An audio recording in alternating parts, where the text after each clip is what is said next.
점심 맛있게 잘 먹었습니다. 목사님, 조 목사님 맛있게 잘 먹었고요. 이제 오후 강의 이제 2시간. 이 2시간은 참 어떻게 보면 참 중요한 시간입니다. 우리에게 상당히 경각심을 또 갖게도 해주고, 또 우리가 지금 믿고 있는 이 종말론에 대한 내용을 어떻게 우리가 분명하게 확증한 가운데에서 우리가 나가야 되느냐, 이런 차원에서 상당히 중요합니다. 오전에는 제가 단락의 구조법으로 보는 요한계시록, 그러니까 단락의 구조라고 하는 것은 요한계시록 전체의 내용을 하나의 완성된 스토리로 일목요연하게 딱 정리를 하는 거예요. 그러니까 그렇게 하기 위해서 묵시문학적으로 먼저 우리가 기본적인 공부를 해야 되고, 해석학적인 구조에서 이제 그 텍스트를 다룰 때 문장이냐 상징이냐를 봐야 되고, 사건을 다룰 때 과거냐 역사냐 미래냐 이상주의냐 종합주의냐, 이러한 것들이 요한계시록을 공부할 때 기본적인 지식이에요. 저도 처음부터 배울 때 이렇게 배우지 못했어요. 배운 적이 없어요. 근데 어디서든지 대부분 다 그래요. 특별하게 계시록을 가르치는 선생님들 중에서 특별하게 저처럼 연구해가지고 이렇게 체계적으로 가르치지 않는 이상에는 우리가 배울 수 있는 방법은 유명한 세계적인 주석들을 보면은 나와요. 근데 이제 제가 하는 것처럼 이렇게 딱딱 떨어지게 나오는 건 아니고 몇 군데서 이렇게 추려야 돼요. 그리고 뭐 어떤 주석에는 조금 나오고, 그러기 때문에 포괄적으로 많이 모아서 이번에 제가 이제 요한계시록 독법이라고 하는 그 부분에 대해서 이번에 이제 책이 나올 겁니다. 일부에 올릴게요. 일부에 한 권씩 출간해도 되는데, 제가 제 책을 요한계시록 주의 책에도 일부에 71회를 한 100페이지 넣었잖아요. 그 넣은 이유가 있어요. 반드시 요한계시록은 70일의 계시가 밑바탕이 되어야지 된다. 그래서 제가 넣은 거고, 이번에도 이제 내는 거는 하늘에 보는 요한계시록 도표인데, 이거를 이해하기 위해서 독법을 먼저 봐야 돼요. 그러면 이제 모르는 사람도 부정적인 사람도 요한계시록 독법 제가 쓰는 것만 읽어도 나랑 다르지만, 이 사람은 그러면 어떻게 풀어나가느냐를 딱 보면, 제가 풀어나가는 거 보면 독법에 관한 지식의 이 순서를 제가 절대 무시하지 않거든요. 그렇다면 과연 지금 요한계시록을 연구하는 사람들이 의외로 많습니다. 그 사람들 계시록들을 들어보세요. 과연 이러한 기본적인 지식들이 기반이 된 가운데 나오는 내용이냐? 그렇지 않아요. 그런 강의하는 사람들은 거의 제가 못 들었어요. 다 그냥 카더라 들은 것 가지고 누구한테 배워가지고 자기 좀 연구해가지고 이제 그거 가지고도 다들 하거든요. 근데 유튜브를 보니까 의외로 많아요. 세대주의자들도 많고 너무 많아요.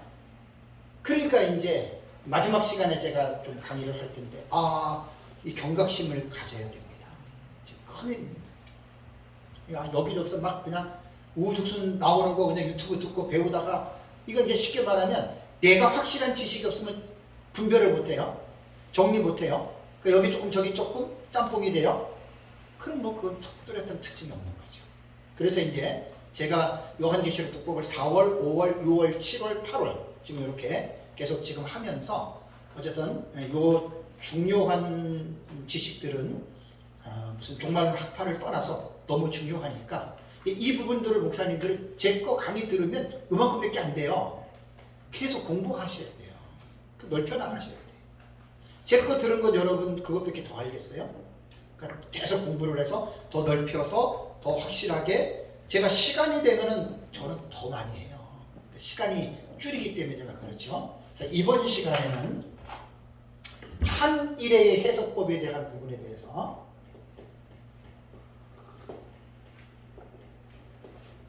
우리가 지금 한일의 해석법을 따르잖아요. 그죠?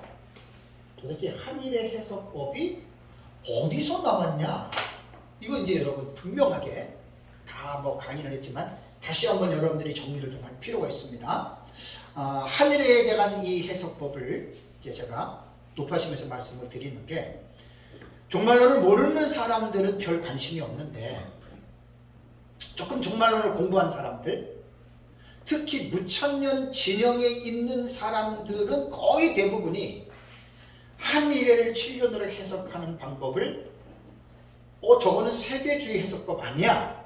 거기 이렇게 봅니다. 그러니까 모르는 사람들은 빼놓고 조금 이제 이렇게 계시록에 대해서 공부하신 분들은 하늘의 7년으로 해석하면 이제 세대주의로 몰아붙여요.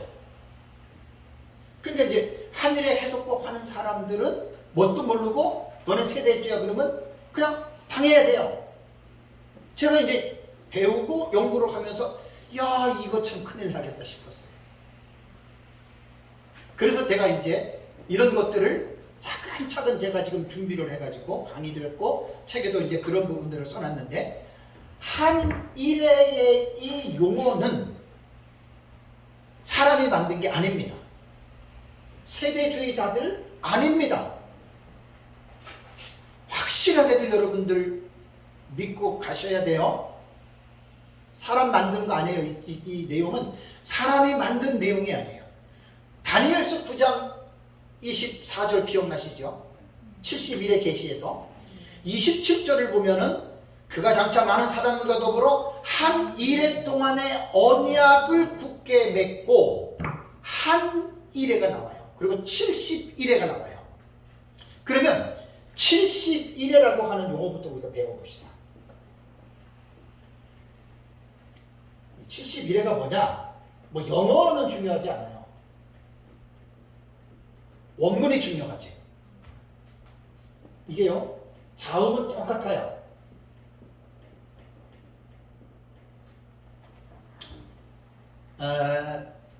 샤브임, 시브임 그러거든요. 책에 다 나와요. 샤브임, 그 다음에 여기에 시브임 이렇게 돼요. 71회라고 하는 말은 71회라고 하는 말은 뭐냐면 이게 70이에요. 이것이 1회예요. 그러니까 한 주간 인 복수예요. 1회들, 한 주간들 이렇게 돼요. 71회가. 그러면 이 71회라고 하는 이 히브리어의 의미를 보면은요, 70이 시브임인데 이 시브임은 쉐바라고 하는 단어, 여기에 쉐바, 이 쉐바라고 하는 단어가 7이라는 숫자입니다. 7의 배수인데 이 7을 곱하기 10을 하면 10인 이렇게 70으로 학자들은 이야기를 해요. 70이라고 하는 단어를 7번을 10번 더한 양이 이거고, 이래들이라고 하는 말은 뭐냐면 쉐바, 똑같아 이것도 쉐바. 또 쉐바라고 하는 말은 7이라고 그랬죠. 7, 그죠? 이거 7의 임이니까 7들, 원문을 직역하면 이렇게 되는 거예요. 그러니까 70의 7들. 그래서 70의 7들이니까 이 70의 7들이면은 70일이 7번이니까 77에 490이 되죠. 그죠? 예? 원래 문자적인 의미는 71회가 이거예요. 그러니까 한 일에는 그냥 이 샤브임 해가지고 한 주간, 일주일 이렇게 보면 됩니다. 그러면 한 일의 해석법은 사람이 만든 용어가 아니에요.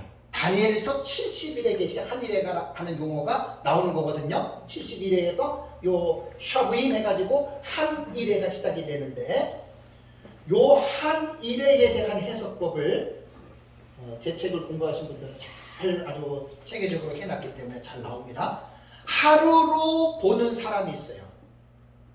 하루로 보면 491, 그죠? 그 다음에 하루를 1년으로 보면은 490년. 그 다음에 이것을 어떤 사람들은, 억지적인 사람들은 이것을 하루를 1000년으로 해가지고 4900년 이렇게 보는 사람도, 이건 아주 완전 좀 코미디인데 그런 사람도 있다는 거예요. 그런데 하나는 뭐냐면 상징으로 보는 사람들은 기간으로 안 봐요. 몇 년, 며칠 이렇게 안 봐요. 그냥 어떤 텀, 정해진 기간. 그러니까 정해진 기간이라고 하면 자기들이 정해진 게 없어요. 마음대로 상징의 해석은요, 고무줄을 땡기는 대로 늘어나요, 줄이는 대로 들어가요. 그러니까 상징에는 뭐냐면, 단점이 뭐냐면 뚜렷한 기준이 없다는 거. 이게 이제 상징의 해석을 하는 무천년의 해석법들이 이러한 기절을 가지고 있다고 하는 걸 여러분 이제 기억을 해야 됩니다. 그러면 일의 절반이라는 말 나오죠, 그죠? 9장 27절에 절반이라고 하는 말이 뭐냐면 해치라고 하는 단어, 해치. 이 해치라고 하는 이 단어는 정확하게 중앙입니다, 중앙. 미들이에요, 미들. 또한 반, 할이에요. 자, 보세요. 한 일회를 우리는 하루를 1년으로 계산해서 7년으로 보거든요. 7년의 해치는 뭐냐면 정확하게 중간 지점을 말한다 그랬어요. 그러면 앞에 반, 뒤에 반이죠. 그러니까 전의 반과 후의 반이죠. 요 용어를 우리는 그냥 전사년반, 후사년반, 전사년반, 후사년반 그냥 입에 달려가지고 막 하잖아요, 그죠? 요 반에 대한 부분을, 그러니까 한 일을 전체를 보면은 7년이지만 연수로 반을 이야기할 때는 3년 6개월이에요. 6개월이니까 반이라 그래요. 요거를 또 다른 표현으로는 한때, 두때, 반때예요. 지난달 제 강의를 잘 들으셔야 돼요. 한때, 두때, 반때는 우리가 말하는 1년, 2년, 6개월 이거 아니에요. 두라고 하는 이것은 때들이에요. 히브리어나 헬라어나. 그렇지만 이것은 복수이기 때문에 2년으로 해석을 하면 안 되지만 우리는 2년으로 해석하는 성경적 뒷받침이 분명하다 그랬죠. 그 다니엘서에서 딱 연구한 사람들은 확신을 갖추게 돼 있어요. 그래서 이제 연으로 볼 때는 이제 이렇게 보고 달로 표현할 때는 이 반을 막은 2달로 표현하고 일자로 표현할 때는 1261로 하는 이 방법들이 다니엘서 요한계시록의 이 용어들이 다 나와요. 그래서 전반부에 해당되는 3년 반을 전 3년 반, 후반부에 해당하는 사실을 후 3년 반, 42달을 전반부에 42달이냐 후반부에 42달이냐, 또 1260일이 전반부에 1260일이냐 후반부에 1260일이냐 기억하세요. 사람이 만든 거예요? 이거 확신을 가지셔요. 뭣도 모르고 지금 이 용어를 쓰면은 저거 세대주의야, 이런 무식한 사람들이 얼마나 많은지 몰라요. 지금 무천년 계통에서 제 책에 그거를 의도적으로 두세 번을 내가 집어넣었어요. 하늘의 죄 해석법이고 세대주의 해석법 아니다. 이거를 분명하게 여러분들이 아셔야 주눅들지 않고 확실하게 말할 수 있습니다. 지금 웬만한 지금 그 세계적인 신학자들은요, 뭐 전천년 계열을 빼놓고 전천년 계열에서도 그래요. 하늘의 7년 해석법을 세대주의로 몰아붙이는 학자들이 되게 많습니다. 나는 여기서 절대로 나는 뒤지지 않습니다. 내가 오늘 지금 강의 그거 지금 여러분들이 잠깐 말씀을 드리는 거예요. 그래서 전 3년반, 후 3년반도 세대주의자들이 만든 건가요? 아니에요. 성경의 계시가 이거를 말하고 있다는 거예요. 이걸 꼭 확신을 가지세요. 이거 확신 못 가지면 괜히 무식한 사람들이 던지는 돌에 벌벌 떨어요. 제가 옛날에 그랬잖아요. 연구하면서 야 이거 웃기고 있네 이게. 그래서 제가 말씀을 드리는 겁니다. 자, 70일에는요 제 책에 보면 잘 아주 뭐 제 책은 자랑이 아니라 70일에 계신 우리가 보는 입장에서 그렇게 70일에를 연구한 논문들 거의 보기 힘들어요. 제가 다 봤거든요. 보기 힘들어요. 그러니까 내 책을 읽어내기 힘들어서 그렇지 깊이 있게 공부하면 참 귀한 자료입니다. 앞으로 제가 70일에는 500페이지 넘게끔 제가 책을 다시 씁니다. 그래서 좀 더 집어넣어가지고 그 내용은 엄청나게 아마 우리가 믿고 있는 이 종말론 신학의 기저가 되는 본문이기 때문에 제가 한 300페이지, 400페이지 원고를 읽거든요. 그 조금 더 다니엘서 제가 유명한 주석들 다 제가 가지고 와가지고 제가 이제 딱 70일의 본문을 가지고 제가 이제 나중에 딱 한번 책을 낼 겁니다. 그때 되면 아마 그거는 상당히 수준 있는 그런 아마 논문이 될 거예요. 그래서 70일에 대한 이론들은 지금까지 정확하게 공식적으로는 4가지가 나왔어요. 첫 번째는 뭐냐면 메시아 해석법. 메시아를 중심으로 하는, 이걸 이제 전통적이라는 게 이제 트레디셔널. 전통적 메시아 해석법은 에드워드 제이영 박사. 에드워드 제이영 박사가 대표적인 사람입니다. 그래서 에드워드 제이영 단일 주석을 보면 이 70일에 대해서 아주, 이건 문천년의 대표적인 작품이에요. 이거는 뭐냐면 70일에가 예루살렘 멸망으로 70일은 끝났습니다. 문천년의 개념이고요. 두 번째가 뭐냐면 자유주의 해석법이 있습니다. 자유주의 해석법은 헬라 시대 안티오코스 4세 에피파네스 시대에 이미 중간사 시대에 종결됐다. 자, AD 70년에 종결됐다. 헬라 시대에 종결됐다. 이 사람들은 71회의 계시를 지금 이 시대랑 연관이 있어요, 없어요? 없는 거죠. 이렇게 보는 겁니다. 다음에 세 번째는 기독교의 해석이 있습니다. 이거는 제가 논문들을 보고 책을 내가 정리를 한 거예요. 기독교의 해석은 카일과 루돌프, 구약 성경의 그 주경학자의 카일과 딜리치 있잖아요. 그 주석 상당히 중요합니다. 그 사람들 19세기 독일 루터파 학자들이에요. 상당히 주석이 깊어요. 그리고 막 원어를 막 우리말로 막 해놔가지고 그 원어 좀 모르는 사람들 그 책 보기 힘들어요. 제가 70일에 계시 책 연구하고 강의할 때 그 카일 그 주석이 상당히 도움이 많이 됐어요. 근데 이 카일의 기독교의 이 해석법은 어떻게 보냐면 70일에가 끝난 게 아니에요. 그러니까 신약 시대가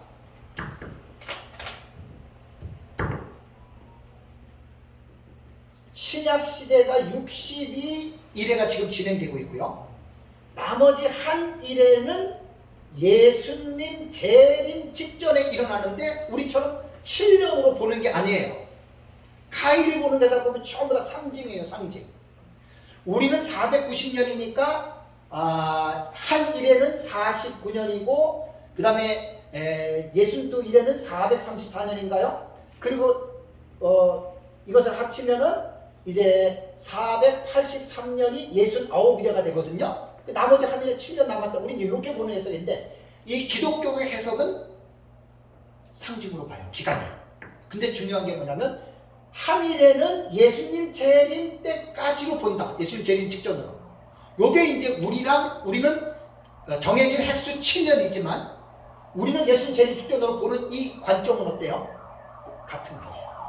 그러니까 카일은 우리 편에서는 아군이 되는 거예요.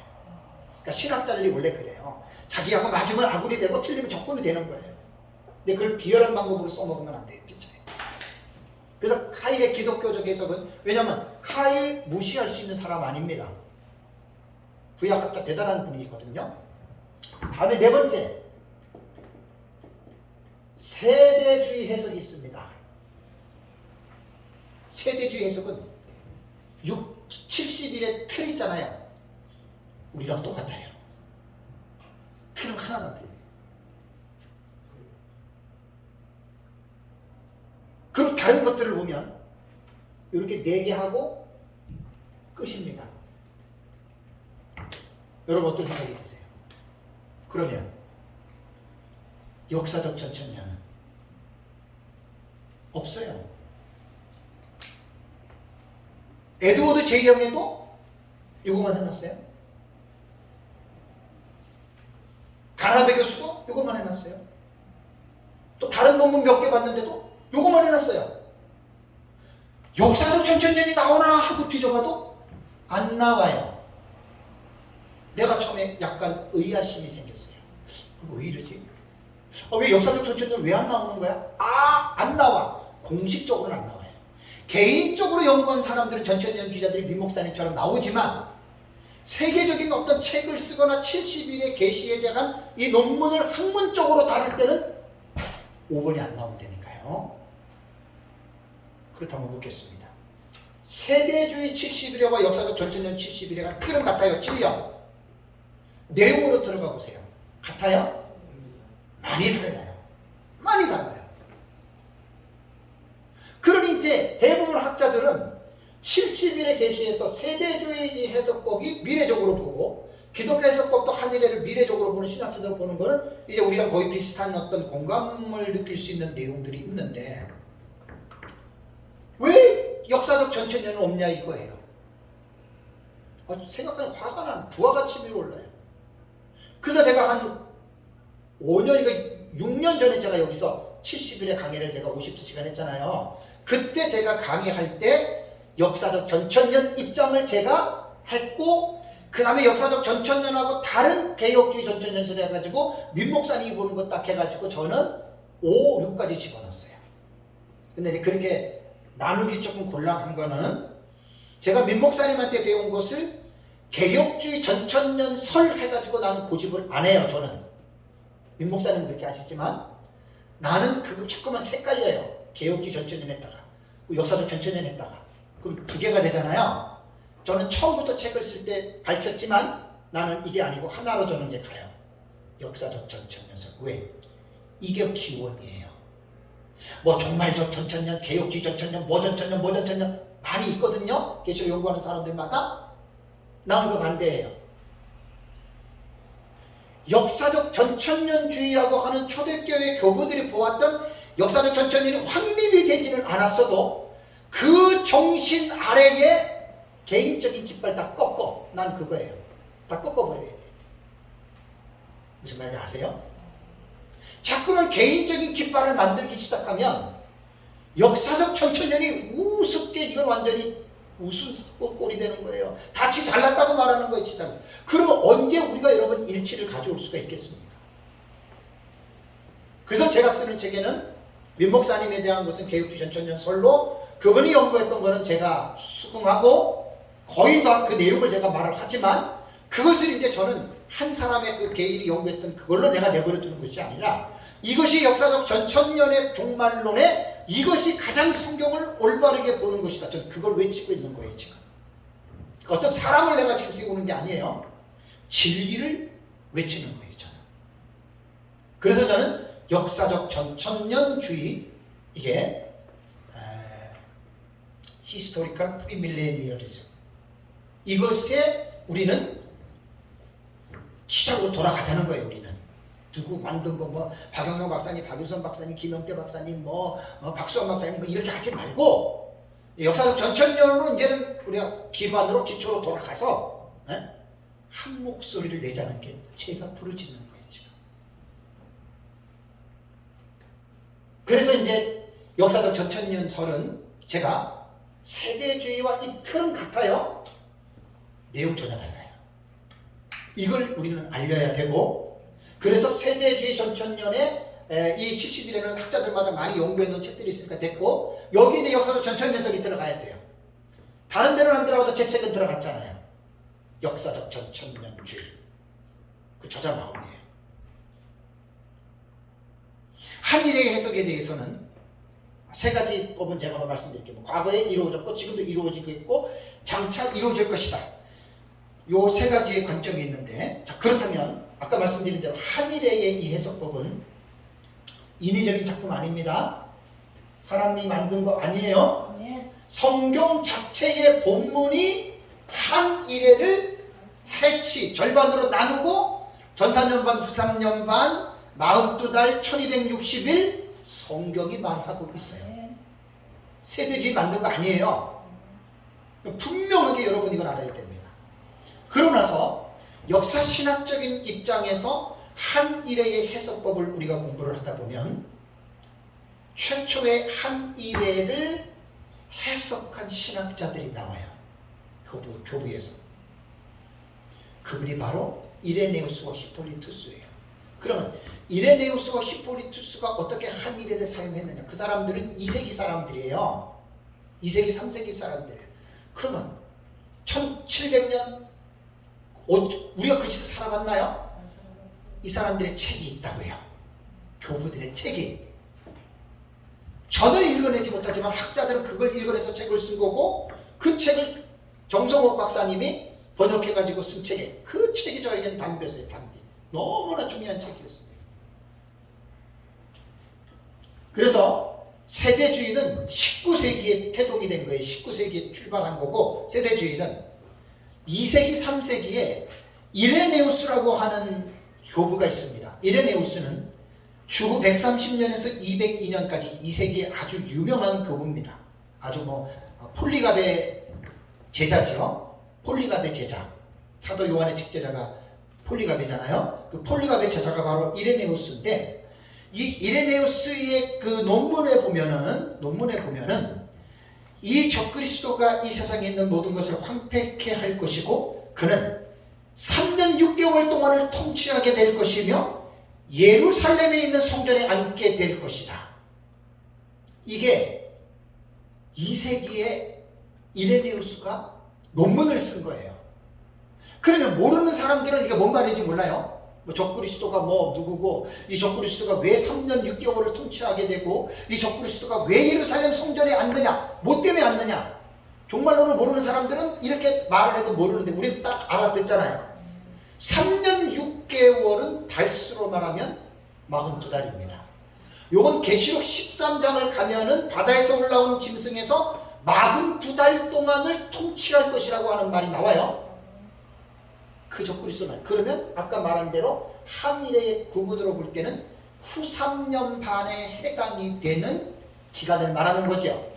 그러면 우리는 여기서 여러분 뭘 느끼냐면, 초대교회 교부인 이레네우스는 구약시대의 다니엘서에 나타난 71회의 계시를 신약성경의 요한계시록의 내용과 어떻게 해요? 연결해서 성경을 이해했던 교부란 말이에요. 이해되시죠? 어거지로 말하는 거 전 제일 싫어해요. 성경적으로는 역사적으로는 없는데 우리의 어떤 주장을 합리화시키기 위해서 막 거짓말 시켜가면서 지식들을 끌어오는 짓을 하면 안 됩니다. 거짓말입니다. 기록된 내용들을 가지고 여러분 이렇게 들어와야 되는 거예요. 그 다음에 이레네우스의 제자가 누구냐면은 히폴리투스입니다. 히폴리투스는 주후 170년에서 235년까지 3세기 시대의 교부거든요. 2, 3세기. 이 이레네우스의 제자였던 히폴리투스도 다니엘서 7장에 보면은 바다에서 올라오는 네 짐승이 있죠. 그죠? 참, 우리의 해석이 그냥 하는 게 아니에요. 다 초대교부들이 그렇게 봤어요. 바다에서 네 짐승이 올라오는데 이 네 짐승이 우리는 인류 역사에 등장하는 4대 열강으로 우리 해석하죠. 그러니까 그렇게 여러분 이것을 보는 거예요. 그러면서 히폴리투스는 그의 논문 그리스도와 적그리스도에 관하여라고 하는 이 책에서 기가 막힌 말을 했습니다. 뭐냐면 그 다음에 이 일들이 일어나게 될 것이다. 그 다음에 한 이래가 두 부분으로 나누어질 것이고, 한 이래가 두 부분. 기억나세요? 제가 전에는 이레네우스와 히폴리투스가 한 이래의 해석법을 했기 때문에 이거는 믿을만하다 이렇게 좀 많이 얘기를 했잖아요. 근데 그걸 먼저 외치면 안 돼요. 무엇이? 성경이 70일의 계시에서. 그러니까 히폴리투스나 이레네우스나 그 다른 사람들이 그렇게 안 봤다고 하더라도 성경의 원본 자체에는 하늘을 둘로 가르잖아요. 그죠? 이래의 절반. 그러니까 우리는 어떨 때는 이렇게 신앙의 선배들, 신학자들이나 목회자들에 대해서 우리가 도움을 얻고 힘을 얻을 수는 있지만 그것보다 더 중요한 것은 성경이어야 됩니다. 성경. 그죠?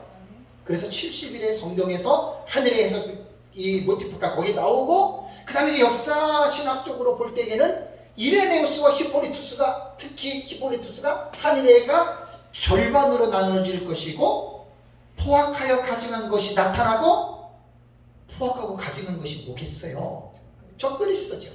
그 다음에 두 증인과 주의 길을 준비하는 자들의 사역이 끝나게 되고, 두 증인들의 사역이 1260일 끝나잖아요.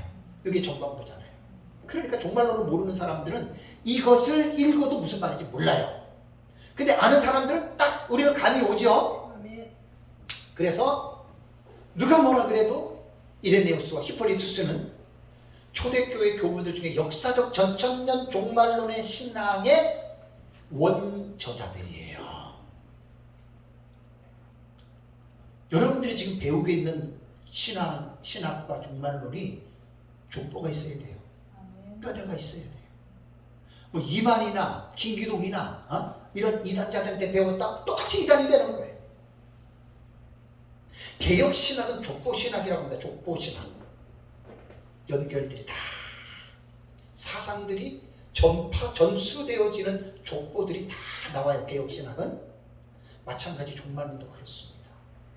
당신 지금 말하는 게 어디에서 지금 기반을 두고 말하는 거야? 뭐 장기용 목사가 얘기하니까 그렇다? 그 장기용 목사가 누구야? 별 볼 일 없어요. 성경이 가장 권위이고 그 다음에 2000년 기독교 역사를 통해서 신학자들 중에 건전한 신학을 했던 신학자들의 그 사상을 이름을 연결하세요. 이게 가장 안전한 겁니다. 제가 자신 있게 말하는 거는 이러한 족보들을 제가 꿰고 있기 때문에 제가 자신 있게 말하는 거예요. 그냥 밑도 끝도 없이 그냥 민 목사님 그러면 다른 사람들이 민 목사님 어떻게 알겠어요? 아는 사람이면 모르잖아요. 종말론을 공부하는 사람들 중에 족보가 불분명한 사람들이 얼마나 많은지 몰라요. 지금 거의 이단과 사입에 있는 사람들은 족보가 하나도 없습니다. 신학적 족보 하나도 없습니다. 그런 사람들이 가르치는 종말론은 너무 위험합니다. 차라리 안 배우는 게 낫습니다. 그래서 제가 지금 우리가 보는 한일의 해석법은 세대주의, 그 19세기 만든 그 사람들이 무슨 한일을 썼어요. 19세기. 이미 성경에 나오고 초대 교부들 중에 여러분 이런 내용들이 여러분 있다라고 하는 사실입니다. 이제 많은 사람들이 오해하고 있는 한일회를 세대주의로 알고 있는 사람들 중에 안타까움이 뭐냐면 19세기에 존 넬슨 다비가 세대주의 신학을 만들었어요. 그럼 세대주의 신학을 만들었으면 신학의 어떤 사상 하나를 집을 만든다라고 하는 것은 웬만한 사람들은 엄두가 안 나는 거예요. 나름대로 성경이나 원문이나 역사나 해박한 지식을 가진 사람들이나 무엇을 이렇게 체계를 만들어 놓을 수 있는 거지, 그죠? 근데 넬슨 다비는 그 정도의 의사였다 그러고 학문을 한 사람이기 때문에 정통 신학자는 아니지만 그 반열에 볼 수는 있거든요. 이 사람이 이제 19세기에 세대 존 넬슨 다비가 1800년에 태어났어요. 1890몇 년대에 이제 소천했거든요. 그러니까 이제 19세기 인물인데 이 사람을 통해서 세대주의 신학이 세워지면서 세대주의 종말론이 완전히 19세기에 막 붐을 일으켰습니다. 붐을 일으켰는데 세대주의의 이 종말론이 나오기 전 19세기 이전까지는 제가 역사적 전천년에 대한 제 서문에 보면은 이제 역사신학적으로 서문에 제가 이제 초대 교부부터 쭉 흐름을 적어놨거든요. 그러니까 처음에 초대 교부 시절에는 신학이 확립이 안 됐지만 그래도 역사적 전천년의 신학을 갖고 있는 7명의 제가 이름 기억나시죠? 저기 사도 요한에다가 폴리캅 해가지고 이레네우스, 토틀리아누스 해가지고 라틴티우스 순교자 저스틴 해가지고 초대교회 한 7명 정도가 그래도 이제 학자들이 인용하는 역사적 전천년주의로 종말론을 봤다라고 하는 사람들 제가 이제 말씀을 드렸잖아요. 그러고 나서 이제 역사적 전천년이 쇠퇴 이유는 말씀을 안 드리겠습니다. 책에 다 나오고. 그리고 이제 5세기 때 어거스틴 때에 무천년설이 확립이 된 거예요. 그것도 보면 성경을 알레고리로 해석하는 법으로 했다는 게 조금 아이러니하고 그렇지만 어떤 비난할 필요는 없습니다. 그것이 종교개혁 때까지 내려왔어요. 종교개혁자들도 거의 70% 정도가 무천년의 종말론 신학을 유지했어요. 거기에 이제 전천년이나 청교도들 중에 한 20-30%는 그래도 전천년에 대한 흐름을 밀고 가다가 19세기에 들어서 완전히 판도가 바뀌어버렸어요.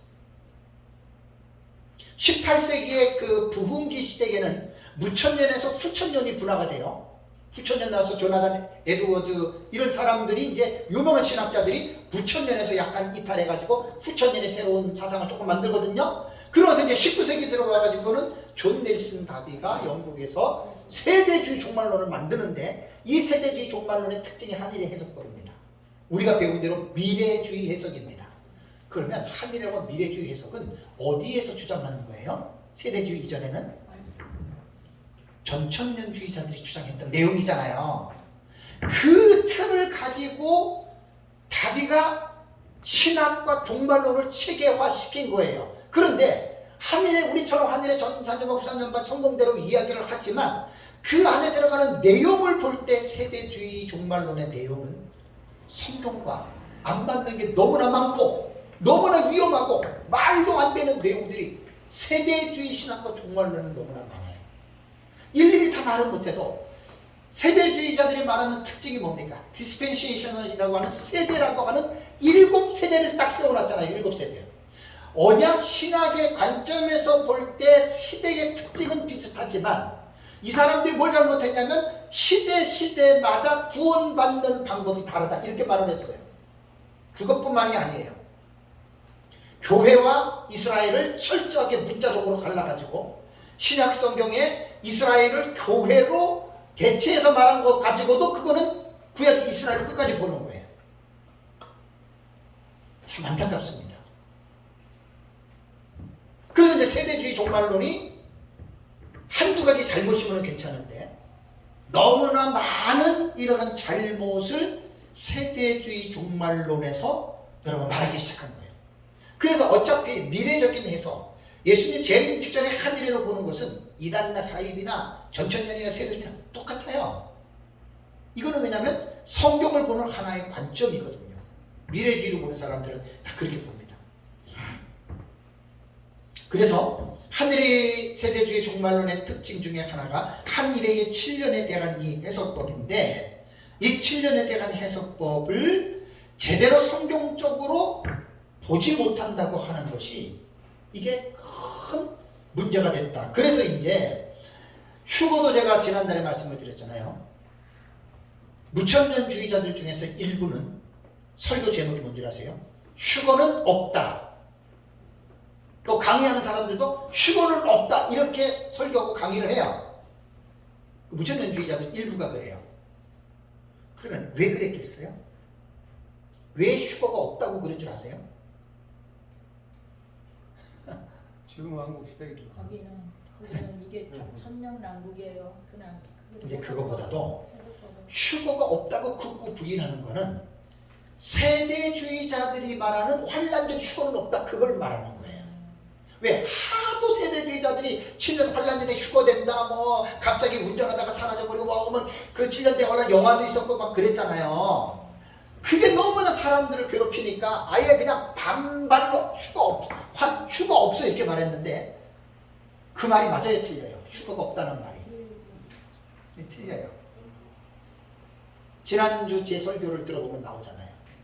마태복음 24장 31절과 데살로니가전서 4장 17절에는 분명히 천사들이 이끌어서 끌어모으고 데살로니가전서 4장 17절에는 공중으로 끌어올려요. 그게 휴거예요. 휴거라고 하는 한 번의 글자는 끌 휴에다가 들릴 거예요. 들어서 끌어올리는 게 휴거거든요. 그게 마태복음 24장과 데살로니가 4장 17절에 나오잖아요. 그게 휴거예요. 그 휴거가 언제? 예수님 재림 때 나오는 거예요. 세대주의자들은 예수님 재림을 2번 말하잖아요. 7년 환란 전에 그것도 은밀한 시크릿 재림이라 세컨드 커밍 그러잖아요. 성경 나오는 거예요. 근데 한번 그런 신학적인 데 한번 빠지게 되면 이런 말 안 들어요. 자기들만 옳다 그래요. 그래서 세대주의에는 그런 재림론의 이회라고 하는 것이 문제가 있고 또 7년 환란 전에 교회가 공중으로 올라간다. 그 성경이 없는 거예요. 계시록 4장 1절 1로 올라오라를 가지고 억지로 해석하는데 어쨌든 그 부분에 대해서 우리는 동의할 수 없다는 겁니다. 또 웃긴 게 하나 또 말씀을 드릴게요. 권성수 목사님 아시죠? 대구 동신교회예요. 그분이 그 동신교회 가기 전에 총신에서 교수했어요. 권성수 교수님이 3년 전인가 4년 전에 그 교회에 설교를 우연치 않게 유튜브에서 보는데 70일에 설교를 하는 거예요. 주일 나간 예배에. 근데 도표내가 딱 캡처해놓은 게 있어요. 야, 참 웃깁니다. 자, 예수님 십자가에 죽으심,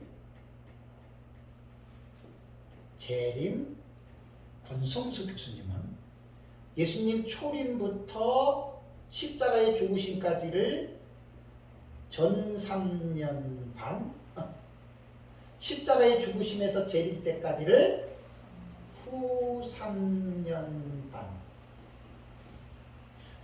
무천년주의예요. 요한계시록 주석까지 썼어요. 좀 웃기지 않아요? 비웃는 게 아니에요. 70일의 계시에서 전통적인 그 무천년주의자들은 에드워드 제이영의 해석을 따라서 전통적 메시아 해석 그걸로 70년에 끝난 것으로 봐요. 내가 깜짝 놀랐다니까. 이분 무천년주의자인데 교수님이 하늘에도 일의 절반이 딱 나눠줘요, 안 나눠줘요? 시계적으로 안 나눠지잖아요. 요렇게 전 3년만 요렇게 후 3년만으로 보는 거예요. 70일을. 또 하나 말씀드릴게요. 우리 이정호 목사님 잘 알아요. 우리 옛날에 신학교에 우리 학장님 있잖아요. 그분 무천년 종말론 이름 되면 다 알아요. 뭐 기독교 종말론하고 뭐 교환계시록 다니엘 걸 썼는데 최근에 내가 우리 동기한테 들은 얘기예요. 3년 전에 4년 전에 책을 썼는데 무천년인데 7년 대환란은 있다는 거예요. 7년 대환은 온다. 그 세대주의 말이잖아요. 그 무천년인데도. 그래서 제가 말씀을 드리는 거예요. 무천년이라고 다 똑같은 게 아니고 전천년이라고 다 똑같은 거 아니에요. 이 말은 피차에 겸손하자는 거예요. 뭐 조금 안다고 그거 가지고 마치 다 아는 것처럼 뭐 조금 아는 것 같다가 자기 맘대로 막 해치는 사람들이 있어요. 목사들 중에. 네? 어디 성경에 천년왕국이 나오냐고. 자기는 아무리 성경을 연구해도 천년왕국을 본 게 없다고. 자기 눈에는 안 들어왔지. 그죠? 그렇게 무식이 담대한 사람이 있어요. 모르는 사람은 전혀 이런 얘기를 안 하는데 좀 안다고 하는 사람들이 이런 사람들이 있다니까. 그냥 놀고 있네. 그러면서도 자기는 몰라요. 그런 사람들이. 자기는 똑똑한 줄 알아요. 그게 병이고 영적인 교만이에요. 그러니까 우리가 그러지 말자는 거예요. 우리가 뭐 세대주의 이렇게 해석한다 그래가지고 우리도 똑같은 놈이 되는 거예요. 그러지 맙시다.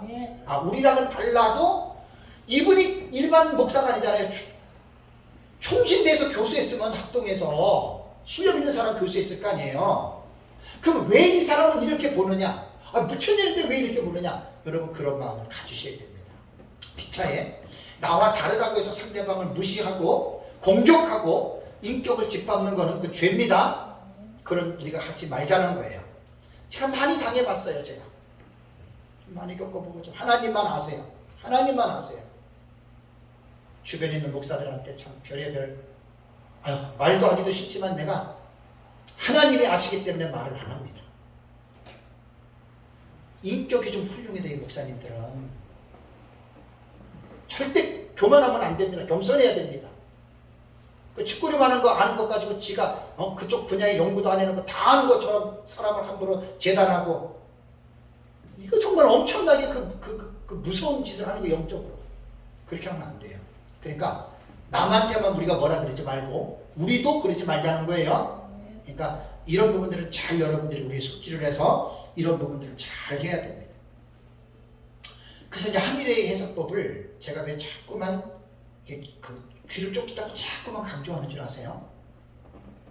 아까 처음에 말한 것처럼 이거 세대주의 아니야. 그래서 내가 말하는 거예요. 좀 뭐 알고들 말 좀 하란 말이에요. 알고들.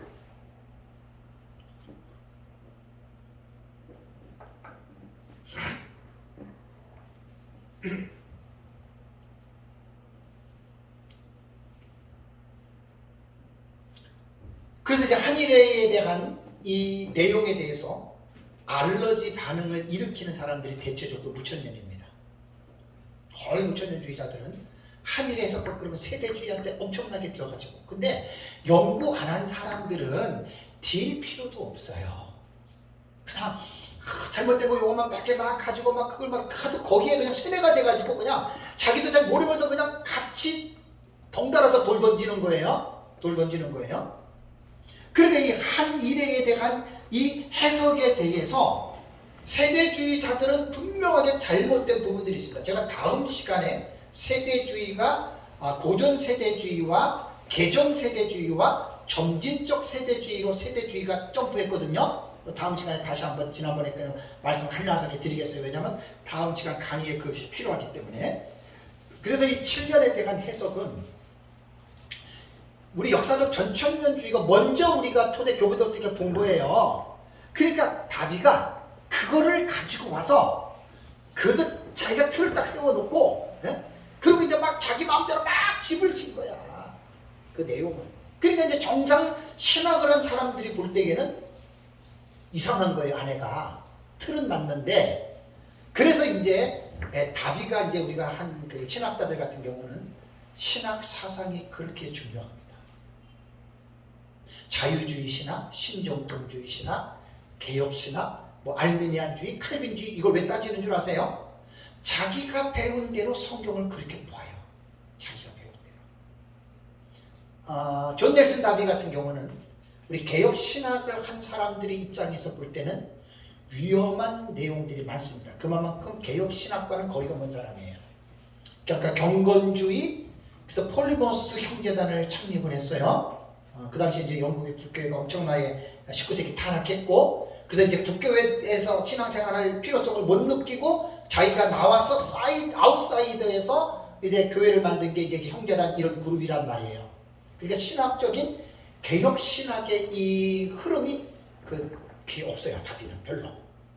그래서 세대주의 신학이 위험하다는 거고, 세대주의 종말론이 성경과 성경에 없는 예수님 재림 두 번 얘기하고 교회가 환란절에 올라갔다 그러고 그 성경에 없는 거예요.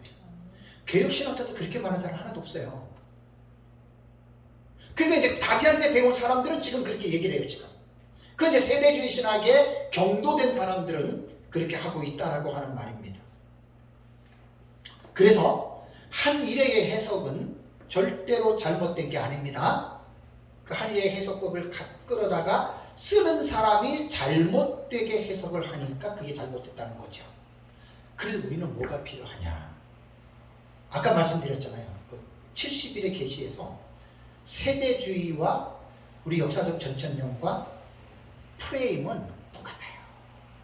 똑같을 수밖에 없는 게 한일의 절반 나눴잖아요.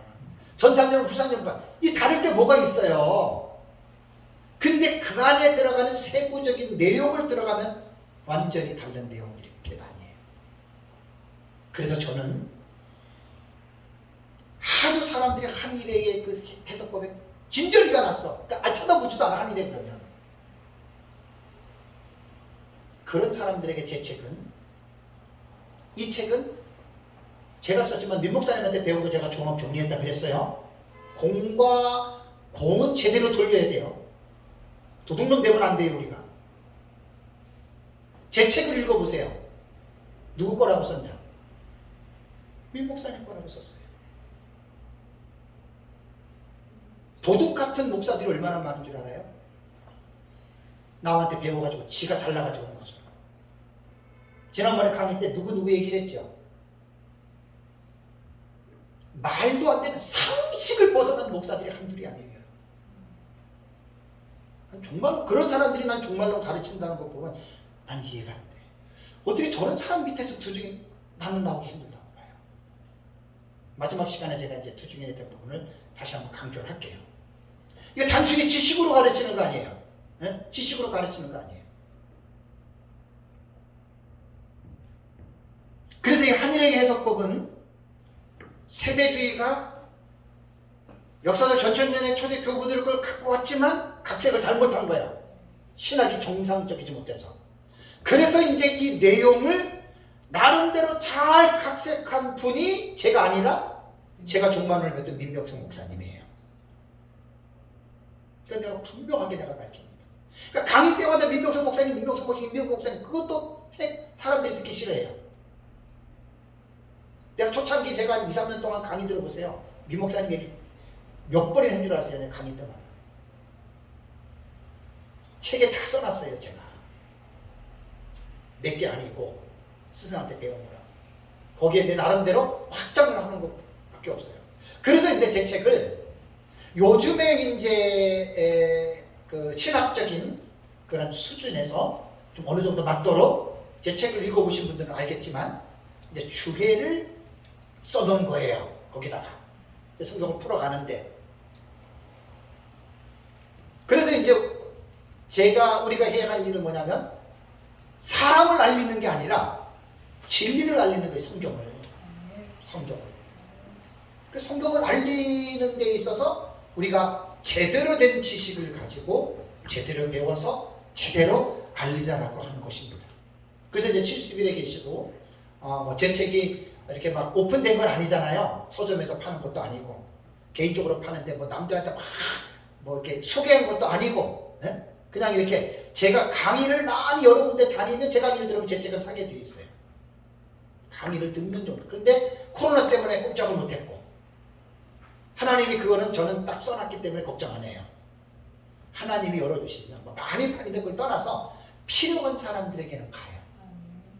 그건 제가 계시록을 연구를 하면 성경을 보면서 인내해야 돼요. 인내. 기다리면 돼요. 내가 하는 게 아니에요. 주의 일은 내가 한다고 하다 보니까 안 되니까 접어치고 그만두지, 주님이 하시는 거예요. 주님의 사명이 내 안에 있다면 걱정할 게 없어요. 제 얘기하면은 또 그러니까 하여간 걱정할 것 없어요. 우리 교회 형편 아는 사람들 보면 이건 있을 수 없는 일이에요. 성도 몇 명 가지고 그냥 교회하고 다 이렇게 해나가는 거, 조그만 차 하나 끌고 다니는 것도 그거 힘들어요? 다 하고 나가잖아요.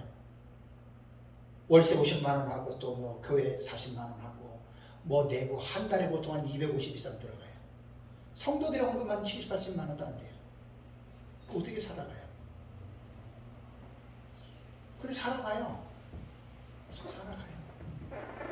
그게 참 인간적으로 볼 때는 나는 정말 실력 없는 놈입니다. 저는 하나님이 해나가십니다. 그래서 저는 한일의 해석법에 대한 부정적인 것들을 너무나 많이 봤어요. 제가 심지어는 역사적 전천년주의자들조차도 한일에는 세대주의라고 딱 못 박았어요. 내 마음이 억장이 무너져요.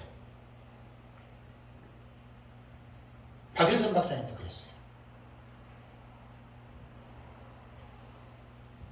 박형동 박사님도 그렇고. 아니죠. 그래서 지금 제가 해나가는 강의들은 되게 중요한 거예요, 이게. 그러니까 이 진리에 대한 이 흐름을 딱 잡고 있으면 누가 뭐라 그래도 주눅들 필요 없잖아요. 그죠? 네? 그래서 제가 자꾸만 이걸 강조하는 거예요. 그러니까 족보를 알고 공부를 하시라 이 말입니다. 무조건 공부하지 마시고. 확실한 어떤 내 안에 확신이 들면은 주저하지 않습니다. 그래서 이제 이렇게 부정적인 생각을 갖고 있는 사람들은 자꾸만 한일에 얘기하고 전삼전반 얘기하고 후삼전반 얘기하면 저거 세대주안에 자꾸만 그러는데, 나는 제발 그런 사람들 난 정신을 개조시켜주고 싶어요. 그런데 당신이 가지고 있는 고정관념, 선입관념을 버려야 되거든요. 우리 세대주의 아니잖아요. 제가 민 목사님한테 배운 것은 책만 해도 읽어보면 얼마나 건전한지 모릅니다.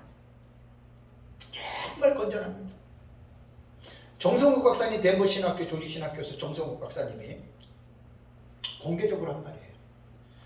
한국의 역사적 전천년주의 신학자들과 목회자들이 많이 있는데 민병성 목사님이 가장 요한계시록을 개혁신학 성경적으로 해석을 가장 탁월하게 하신 분이다.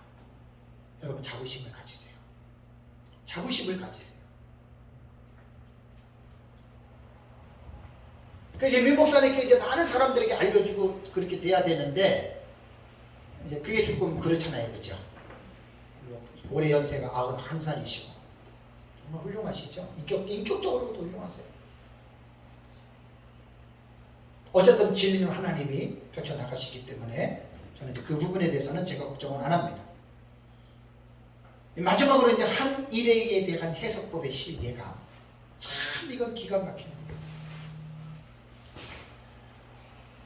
다니엘서 70일의 계시에서 한일에가 69일에는 예수님의 십자가의 죽으심으로 다 끝났어요. 그게 이제 69일에가 다 끝나 한일에가 남았는데, 한일에는 연속적으로 이어지는 게 아니에요. 갭 시오리라고 해서 제가 제 책을 잘 읽어보세요. 간격 이론이 나와요. 그 간격 이론은 당연히 세대주의자들이 강조해요. 그럼 여기서 문제가 뭐냐? 우리 역사적 천천율과 세대주의가 같은 게 많아요, 적어요? 많아요. 70일의 틀이 똑같아요.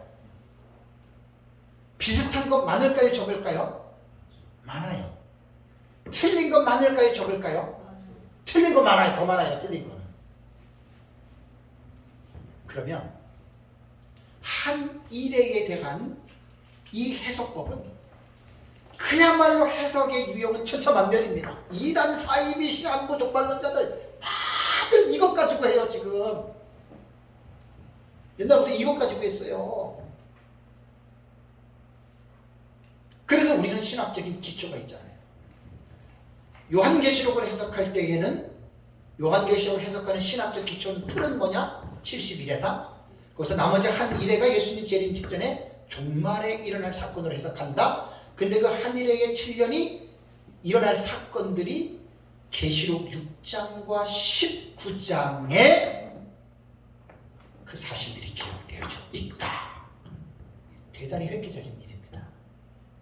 그리고 그냥 말로만 한 게 아니라 제 책을 보면은 6장의 사건이 6번 나타나고요. 7장에 2번, 8장에 7번, 9장에 2번, 10장에 1번, 11장에 3번, 12장에 3번, 13장에 2번, 14장에 5번, 15장에 2번, 16장에 7번, 17장에 1번, 18장에 1번, 19장에 2번, 합계 44가지의 사건이 일어납니다. 제가 보는 견해입니다. 그러면 이 한 일의 기간 동안에 44가지의 사건이 나타나는데 우리는 그 44가지의 사건을 전 시간에 우리는 단락의 구조법으로 우리는 어떻게 본다고 그랬어요? 봉경과 삽경의 상호 교차 구조로 우리는 본다. 자, 이거잖아요. 맞지? 이게 한눈에 보는 요한계시록 도표예요. 한눈에 딱 보잖아요. 봉경과 삽경들이 서로가 어긋나요. 그죠? 교차되는 거예요. 그래서 한일의 해석법 중에 가장 저는 건전하고 가장 옳다라고 자부하는 게 뭐 손이 안으로 품는다고 내 자랑하는 게 아니라 아무리 제가 연구를 해봐도 요한계시록을 한일의 해석법을 이렇게 해석하는 거는 어디에다가 내놔도 절대 꿀리지 않습니다. 그래서 이 내용이 전 세계적으로 이게 나가야 된다고 저는 믿는 사람이에요. 나는 나가리라고 확신해요. 나갈 것으로 확신해요. 제 책이 지금 우리나라에서 지금 돈이 없으니까 서점으로 못 내고 그렇게 하고 있지만은 그 어떤 선배 목사님이 그러더라고요. 장 목사님 책 그거 영어로 번역해서 아예 그냥 미국 시장으로 딱 책을 이렇게 풀어버리고. 왜냐면 우리나라는 요만한 나라잖아요. 그죠? 요만한 나라잖아요. 미국 시장은 전 세계예요. 영어로 번역하면 영어권에 있는 사람들 본단 말이에요. 우리나라에서 받아들이는 사람 얼마나 되겠어요? 외국은 어때요? 어휴, 상상을 초월했죠. 저는 그런 생각 안 해요. 근데 하나님이 하시면 못하겠어요? 제 책 지금 나와 있는데 요즘 영어 번역 쉽잖아요. 누군가 하나님이 사명을 줘가지고 영어권에 있는 사람이 제 책을 영어로 번역해가지고 아마존이나 미국에 딱 거기에 그냥 이북 같은데 전체에 올려놓으면 누구든지 다 보는 거란 말이에요. 제 책 그렇게 호리호리하게 볼 책 아니에요. 목차부터가 달라요. 목차. 제 책 제목 한번 봐보세요. 그러니까 그거는 아무나 그렇게 목차를 정할 수 있는 내용 아니에요. 봉경과 삽경으로 제가 넣었죠. 그 아무나 모르는 사람은 그 자체를 이해를 못해요. 복잡하게 그래요. 나는 봉경과 삽경이 6장부터는 제 목차에 우두머리가 되고 그 밑에 장이 들어간 거예요. 대부분 사람들은 어떻죠? 장을 넣잖아요. 1, 2, 3, 4, 5, 6, 7, 8, 9, 10. 저는 그 방식을 안 듣겠어요. 왜냐하면 제가 연구한 거는 장이 중요한 게 아니거든요. 본경과 삽경이 중요한 거예요. 그거를 독자들에게 인식시켜주기 위해서 나는 목차를 그렇게 썼어요. 전자책 그 목차 만드는데 되게 어려웠어요. 그것 때문에. 전자책은 보니까 편집할 때 딱딱 떨어지게 넣어야 돼요. 1장, 2장, 3장, 4장 이렇게. 제 책은 그게 아니잖아요. 그래서 전자책 편집하는 분이 되게 힘들어했어요. 그래서 나는 내 고집을 부렸어요. 이렇게 해야 됩니다. 그것 때문에 조금 좀 힘들었어요. 솔직한 얘기를. 시간도 지나고. 어쨌든 이 하나님의 진리는요, 사람이 하는 것 같지만 성령이 하시는 겁니다. 성령이 하시는 겁니다. 누가 어떻게 들을지 몰라요. 요한계시록에서 가장 중요한 건 두 증인이에요. 이거 지식적으로 봐도 되게 재밌어요. 요한계시록 이거 되게 재밌어요. 재밌으라고 배우는 거 아니에요. 삶으로 이걸 받아들여야 되거든요. 삶으로. 그래서 계시록 6장부터 19장에 나오는 이 사건을 우리는 한 일에 일어나는 44가지의 사건으로 일목요연하겠다 한 일에 이하리다 들어갔습니다. 한 일에. 일목요연하게. 조금 계시록은 정말 배우기 어려워요. 많은 시간을 들이는 만큼 많이 알아요. 대신에 가르치는 사람이 많이 준비하셔야 돼요. 많이 준비해요. 저는 지금 전체적인 설교만 지금 8년 동안에 3번 지금 돌아가는 거예요. 3번. 하다 보니까 이제 자꾸만 이제 업그레이드가 돼요. 업그레이드가 되고 전에 몰랐던 것들이 또 하나님 새롭게 깨닫게 하고 그렇게 지금 하고 있습니다. 어쨌든 우리는 한 일에 대한 해석법을 지금 정리를 한 거예요. 정리를 하면서 자세한 내용은 뭐 들어갈 수는 없는 거고 대체적으로 이제 세대주의 때문에 제가 항상 내가 좀 상당히 민감해지고 예민해졌어요. 제가. 왜냐면 못 모르는 사람들 때문에 뭣도 모르고 저거 한일의 세대주의 아니야 아니라니까요. 그런 사람들 때문에 내가 자꾸만 나도 모르게 하이파이가 되는데 조금 제가 이제 자제할게요. 그래서 이제 오늘 요번 이 시간에 강의만 잘 들어봐도 한일의 전삼년 93년 1260일 성경에 있는 내용이잖아요. 근데 그거를 갖다 잘못 쓴 거예요. 여러분 천주교의 교리와 기독교의 교리 비교해 보셨어요? 천주교의 교리. 천주교에서 삼위일체 얘기합니까 안 합니까? 합니다. 다 얘기하죠. 하나님의 섭리, 하나님의 능력, 기적 다 얘기하죠. 우리 기독교에서도 얘기합니까 안 합니까? 얘기하죠. 그럼 우리가 천주교한테 배웠어요 우리가? 아니요. 이것도 기도하면서 하나님이 깨닫게 준 거예요. 왜냐하면 나는 이 부분을 강력하게 나는 들고 나와야 돼요. 그래서 그렇게 말하는 사람은 말도 못하게 딱 나가야 되거든요. 기독교에서 천주교가 나왔습니까? 천주교에서 기독교가 나왔습니까? 기독교에서 천주교가 나왔습니다. 근데 천주교의 그 신학자들과 천주교인들과 일반 세상 사람들은 거의 다가 천주교에서 기독교가 나왔다. 그래서 개신교라 그러거든요. 그게 역사관의 문제예요. 기독교에서 천주교가 나왔습니다. 그럼 로마 카톨릭이라 그러잖아요. 로마 카톨릭의 시작은 베드로가 아니에요. 우리 기독교예요. 우리 AD 313년 콘스탄틴 대제가 밀라노에서 기독교를 공인하면서 로마 카톨릭은 그때부터 시작이 된 거고, 그러다가 이제 로마의 어떤 그 기독교를 394년인가 콘스탄틴 대제의 아들 데오도시 황제가 기독교를 로마의 국교로 그때 딱 한 거예요. 국교로 396년인가. 그러면서 완전히 기독교는 로마 제국이라고 하는 나라의 꼬붕이 돼버린 거예요. 그래서 로마 그 정치권으로 기독교를 좌지우지하면서 더럽히고 혼합시키고, 그러다가 그레고리 1세 때 590년부터는 완전히 맛이 가버린 로마 캐톨릭이 그렇게 된 거예요. 역사 안에 이 오류가 있는 사람들은 1517년에 루터가 종교개혁을 일으킬 때 천주교에서 볼 때는 루터가 적그리스도예요. 그렇게 얘기를 하는데 적그리스도, 이단, 아주 못된 놈. 우리는 어떻게 봐요? 배신자라 걔네들이 배교했다는 거예요. 칼빈하고 루터 같은 경우는 새로운 종교를 만든 게 아니잖아요. 우리가 솔라 스크립트라 백투더 바이블 성경으로 돌아가자는 거예요. 언제 성경으로? AD 313년 이전으로 돌아가자. 그게 종교개혁 모토잖아요, 여러분. 아멘. 어떻게 기독교가 천주교에서 나왔냐고. 여기서 나는 교수들이나 목사님들 보면 자꾸만 우리 기독교가 개신교 하는 사람은 은근히 화가 나요. 아, 왜 그러세요? 왜 개신교냐고요? 기독교. 우리가 기독교지. 자유주의나 신정통주의 학자들은 그렇게 얘기합니다. 그 천주교를 형님네라고 그러고 작은 집이래. 우리 작은 집이라고 그러죠. 웃기죠. 천주교는 너무 위험합니다. 기독교의 요소를 다 갖고만 있으면 똑같은데 엄청나게 잘못된 내용을 혼합시켰잖아요. 섞었잖아요. 그래서 이단 중에 제일 무서운 게 천주교예요. 마리아 무제설 원죄 없다. 마리아 죽지 않고 승천했다. 마리아 평생 동정녀 예수님 낳고 결혼 안 했다. 하나님과 동등되는 네. 그렇게 하잖아요. 그게 한두 가지가 아니에요. 진이 말이고 법이다. 교황이 법이에요.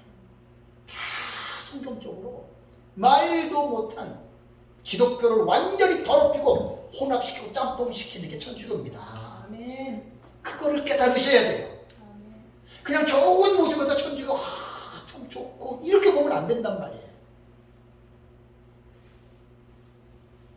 그래서 자꾸만 하늘에 가지고 공격하는 사람들이 오죽하면 이것까지 내가 하나님이 생각나게 하는 거예요.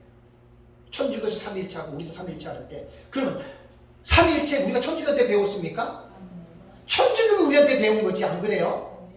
삼위일체 우리가 천주교 때 배웠습니까? 천주교가 기독교 신학에서 자기들이 배워간 거 아니에요. 그래가지고 온갖 짬뽕한 거 아닙니까? 그래서 이걸 잘 기억하시고 한 일에 대해서는 분명한 확신을 갖고 분명히 공격들 많이 들어옵니다. 공격들 들어올 때 제가 이번 시간에 한 내용을 딱 여러분들이 확신을 가지면 절대로 흔들리지 않고 말할 수 있습니다. 잠깐 쉬겠습니다.